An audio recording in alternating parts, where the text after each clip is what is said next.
இன்னைக்கு பேப்பர்ல உங்க மாமியார் ஒரு வேற மாதிரியே கதை சொல்லிருக்காங்க. அத பத்தி டிராமா போடுவாங்க மேம், எல்லாமே பண்ணுவாங்க. நான் கேக்குறேன், அவங்க பையனை பத்தி ஏதாச்சும் கதை சொல்லாம என்ன பத்தி சொல்லி அவங்களுக்கு என்ன யூஸ்? இப்ப பையன் காணாம போயிட்டுன்னு விட்டுருவாங்களா அப்படியே? நான் கேக்குறேன், பையனை பத்தி ஏதாவது ஸ்டோரி சொன்னாங்களா? ஐயோ நம்ம பையன் கிடைக்கணும், நம்ம தேடுறதுக்கு அந்த வழி பண்றோம் இந்த வழி பண்றோம்னு. நான் தான் இந்த 8 மாசமா தேடுறதுக்கு அது இது எல்லாத்தையும் காமிச்சிட்டு இருக்கேன். அவங்க என்ன பண்ணி கிழிச்சாங்க? எல்லாம் நல்லதானே குட்டுக்கள் மாதிரி உயிரோட தானே இருக்காங்க. அவங்க அப்பா இன்ஸ்பெக்டர், ஏன் மலேசியால கம்ப்ளைண்ட் லான்ச் பண்ணல? ஏன் எதுவுமே அவங்க பண்ணல?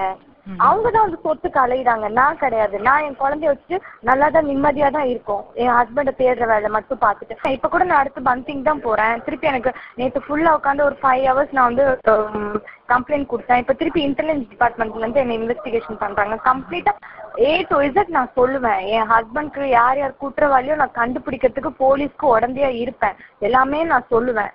ஏன்னா நானும் என் குழந்தையும் தான் சஃபர் ஆகிறோம். அவங்க சொத்துன்றாங்க. இப்ப நான் ஒரு வாரத்தை கூட என் ப்ராப்பர்ட்டி பத்தி நான் பேசலையே. அவங்க பேசுறதுக்கு என்ன தகுதி இருக்கு?